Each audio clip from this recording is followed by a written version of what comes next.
अगर मैं आपसे पूछूं कि रामायण काल में जन्मा सबसे शक्तिशाली असुर योद्धा कौन था, तो शायद आपका जवाब रावण होगा। और हो भी क्यों ना, आखिरकार रावण रामायण का मुख्य पात्र था, जिसकी शक्तियां और ज्ञान के चर्चे उस समय तीनों लोकों तक फैले थे। पर आपको जानकर हैरानी होगी कि रामायण काल में रावण से भी ज्यादा शक्तिशाली असुर मौजूद था, और वह कोई और नहीं बल्कि रावण का सबसे बड़ा बेटा मेघनाद था। रामायण काल में जब रावण का कोई भी असुर हनुमान या फिर श्री राम के सामने टिक नहीं पाया, तब मेघनाद अकेला ऐसा योद्धा था जिसने विष्णु के अवतार भगवान श्री राम और लक्ष्मण को बंदी बना लिया था। यहां तक कि हनुमान जी को भी बंदी बना लिया था। इतना ही नहीं, बल्कि मेघनाद के तीरों के प्रहार से लक्ष्मण जी मूर्छित यानी बेहोश भी हो गए थे। कहा जाता है कि मेघनाद को ब्रह्मा जी से वरदान मिला था कि अगर मेघनाद अपनी कुलदेवी निकुंभला के मंदिर में जाकर यज्ञ पूरा करेगा तो उसे कोई भी युद्ध में हरा नहीं सकेगा। तो दोस्तों, आज के इस वीडियो में हम रावण के बेटे और सबसे शक्तिशाली असुर मेघनाद के बारे में जानने वाले हैं, जिसके सामने स्वर्ग के राजा देवराज इंद्र को भी घुटने टेकने पड़े थे। रामायण काल में लिखे गए कई धर्म ग्रंथों में रावण के बेटे मेघनाद को उससे भी कई गुना ज्यादा ताकतवर और शक्तिशाली बताया गया है। मेघनाद की शक्तियां देवताओं से भी बढ़कर थी। कहा जाता है कि जब रावण तीनों लोकों को जीतने निकला तो उसने पृथ्वीलोक और पाताल लोक को तो जीत ही लिया, पर स्वर्ग लोक में उसे इंद्र से हार और अपमान का सामना करना पड़ा। इंद्र ने रावण का स्वर्ग लोक में काफी अपमान किया, तो अपने पिता के अपमान का बदला लेने के लिए मेघनाद ने पूरे स्वर्ग लोक में तबाही मचा दी और इंद्र को बंदी बनाकर रावण के सामने प्रस्तुत कर दिया। रावण अपने पुत्र की शक्तियां और बल से काफी प्रभावित हुआ और इंद्र की ऐसी हालत देखकर उसे काफी प्रसन्नता हुई, क्योंकि मेघनाद अकेला ऐसा था जो इंद्र को युद्ध में हरा पाया था। इसलिए मेघनाद को इंद्रजीत नाम दिया गया।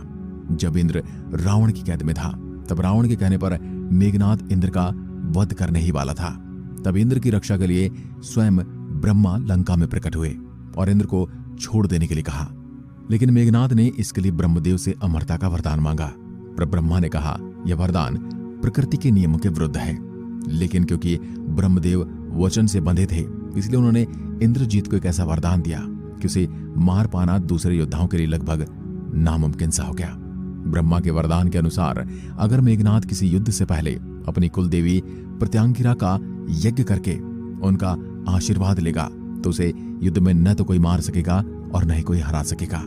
कहा जाता है जब सीता मां को ढूंढते हुए हनुमान लंका में पहुंचा और वहां पर वनों में तबाही मचानी आरंभ कर दी, तो लंका में हाहाकार मच गया, क्योंकि रावण की लंका में इस तरह की हरकत करने की किसी की भी हिम्मत नहीं थी। पर हनुमान जी को तो न तो रावण की लंका से कोई मतलब था और न ही रावण का डर। इसलिए जब लंका में तोड़फोड़ की खबर रावण तक पहुंची तो उसने अपने छोटे बेटे अक्षय को सेना के एक टुकड़े के साथ हनुमान जी को बंदी बनाने के लिए भेजा। लेकिन हनुमान जी और अक्षय के बीच हुए युद्ध में अक्षय की मौत हो गई। अब यह खबर रावण तक पहुंची तो बड़ा क्रोधित हुआ और खुद हनुमान से युद्ध करने के लिए जाने लगा। तभी रावण के बड़े बेटे मेघनाद यानी इंद्रजीत ने अपने पिता को रोकते हुए कहा कि पिताजी, मेरे होते हुए आपको किसी बात की चिंता करने की कोई जरूरत नहीं है और मैं उस वानर को बंदी बनाकर आपके सामने लाऊंगा। जिसके बाद हनुमान जी और मेघनाद के बीच एक लंबा युद्ध हुआ। पर अंत में जब मेघनाद ने हनुमान जी पर ब्रह्मास्त्र चलाया तो हनुमान जी ने ब्रह्मास्त्र का मान रखते हुए बंदी बनकर मेघनाद के साथ चलने का निर्णय किया। इस तरह रामायण काल में इंद्रजीत अकेला ऐसा असुर योद्धा था जो हनुमान जी को बंदी बना पाया था। मेघनाद की पत्नी का नाम सुलोचना था। कहते हैं कि इसकी एक और पत्नी थी जिसका नाम नाग कन्या था, जो पाताल के राजा शेषनाग की पुत्री थी। मेघनाद के इतने शक्तिशाली होने के पीछे कई कारण थे। कहा जाता है कि जब मेघनाद का जन्म होने वाला था तब रावण ने अपने पुत्र को अमर और दुनिया में सबसे ताकतवर बनाने के लिए सभी ग्रहों को अपने वश में कर लिया था। पर मेघनाद के जन्म के समय शनिदेव ने अपनी जगह बदल ली और इस तरह रावण का जो पुत्र अमर पैदा होने वाला था वह अमर तो नहीं हुआ, पर दूसरे ग्रहों के कारण वह दुनिया के सबसे ताकतवर योद्धाओं में से एक बन गया, जिसकी शक्तियां देवताओं तक को चुनौतियां दे सकती थी। कहा जाता है जब शनिदेव ने अपनी जगह बदलकर मेघनाद की कुंडली बदल दी थी तो इससे रावण काफी क्रोधित हुआ था। उसने काफी लंबे समय तक शनिदेव को बंदी भी बनाकर रखा। ग्रंथों की माने तो मेघनाद को धनुर्विद्या और अस्त्र शस्त्र का काफी अच्छा ज्ञान था उसने बचपन से ही शास्त्रों की भी पढ़ाई की थी, इसलिए उसे शास्त्रों का काफी अच्छा ज्ञान था। इतना ही नहीं बल्कि शुक्राचार्य और रावण के कहने पर मेघनाद ने कई सदियों तक भगवान शिव की तपस्या की थी, जिससे खुश होकर भगवान शिव ने भी मेघनाद को कई तरह की सिद्धियां और शस्त्र दिए थे। यहां तक कि भगवान शिव का सबसे शक्तिशाली अस्त्र पशुपतास्त्र भी मेघनाद के पास था, जिसका प्रयोग उसने एक बार लक्ष्मण के साथ युद्ध में किया था। इसके अलावा भी कई देवताओं को हराकर मेघनाद को कई तरह की मायावी शक्तियां और अस्त्र मिले थे। यहां तक कि उसके पास एक ऐसा धनुष था जिसमें कभी भी बाण खत्म नहीं होते थे, यानी उसके पास एक अक्षय तुणीर था। रामायण के युद्ध में जब रावण की समस्त सेना हार के कगार पर थी, तब रावण ने अपने बेटे मेघनाद को युद्ध में भेजा, क्योंकि अब वह अकेला ऐसा योद्धा बचा था जो पूरे रामायण के युद्ध को पलट कर रख सकता था। ऐसा हुआ क्योंकि जब युद्ध में मेघनाद उतरा तो उसने श्री राम की सेना को तितर बितर करके रख दिया था। श्री राम और लक्ष्मण पर कई शक्तिशाली अस्त्रों से प्रहार किया, पर लंबे चले युद्ध के बाद भी जब मेघनाद लक्ष्मण और श्री राम को हरा न सका, तो उसने एक शक्तिशाली नागपाश अस्त्र का प्रयोग कर श्री राम और लक्ष्मण जी को बंदी बना लिया। लेकिन गरुड़देव ने लक्ष्मण और श्री राम के नागपाश अस्त्र को काटकर उन्हें बचाया था। लेकिन फिर भी श्री राम और लक्ष्मण को एक साथ किसी शस्त्र से बंदी बनाना इंद्रजीत के बल और शक्ति को दर्शाता है। रामायण कथा की माने तो युद्ध के तीसरे दिन लक्ष्मण और मेघनाद का आमना सामना हुआ और इसके बीच में घमासान युद्ध हुआ। लेकिन जब मेघनाद समझ गया कि लक्ष्मण को इस तरह से हराना संभव नहीं है, तब धोखे से मेघनाद ने लक्ष्मण पर शक्ति अस्त्र का प्रयोग किया, जिससे लक्ष्मण मूर्छित हो गए। यही वह समय था जब हनुमान जी ने संजीवनी बूटी लाकर लक्ष्मण जी के प्राण बचाए थे। शुरुआत में तो रावण और इंद्रजीत ने यही सोचा कि लक्ष्मण की मृत्यु हो चुकी है, पर बाद में जब उन्हें लक्ष्मण के जीवित होने का समाचार मिला तो दोनों अति क्रोधित हुए और अगले ही दिन फिर से मेघनाद और लक्ष्मण के बीच एक घमासान युद्ध हुआ। इस बार लक्ष्मण जी मेघनाद पर काफी ज्यादा भारी पड़े। मेघनाद लगभग अपने सभी अस्त्र शस्त्र का प्रयोग कर चुका था। इसके बाद अंत में उसने दुनिया के 3 सबसे ताकतवर अस्त्र यानी ब्रह्मास्त्र, वैष्णवास्त्र तथा पशुपतास्त्र का प्रयोग किया।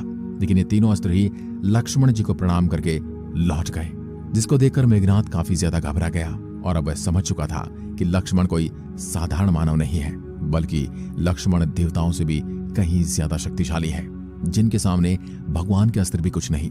जिसके बाद वह भागता भागता वापस लंका पहुंचा और अपने पिता रावण को सारी बातें बताई।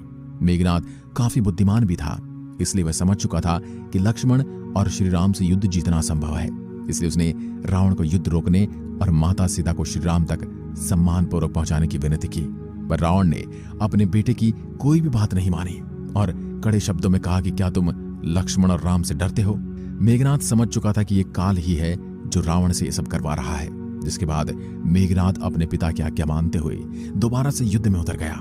मेघनाद जानता था कि उसका और रावण का वध तय है, लेकिन अगर वह श्री राम या फिर लक्ष्मण के हाथों हो तो उससे अच्छा और क्या हो सकता है। युद्ध के चौथे दिन लक्ष्मण और मेघनाद के बीच एक बड़ा भयंकर युद्ध हुआ और अंत में श्री राम का नाम लेते हुए लक्ष्मण ने मेघनाद के गले की और बाण चलाया, जिसने मेघनाद का गला काटकर श्री राम के चरणों में रख दिया। इस तरह इंद्र को भी घुटने टेकने पर मजबूर कर देने वाले रावण के सबसे बड़े बेटे इंद्रजीत का वध हुआ। अगर ध्यान से देखा जाए तो मेघनाद को अपने अंत के बारे में पहले ही पता था। अगर वह चाहता तो अपने चाचा विभीषण की तरह रावण की बात न मानकर श्री राम की शरण में जा सकता था, लेकिन उसने अपने पिता की आज्ञा को सबसे ऊपर रखा। इसलिए रामायण में कई जगह मेघनाद को काफी सम्मान से एक आज्ञाकारी पुत्र बताया जाता है। जिस तरह से हनुमान श्री राम के लिए कुछ भी कर सकते थे, उसी तरह मेघनाद भी अपने पिता की प्रसन्नता के लिए कुछ भी करने के लिए तैयार था। तो दोस्तों, आशा करता हूं आज की इस वीडियो से आपने जरूर कुछ नया सीखा होगा। अगर आपका कोई सवाल है तो आप हमें कमेंट बॉक्स में लिखकर पूछ सकते हैं। आज की वीडियो में बस इतना ही। जय हिंद, जय भारत।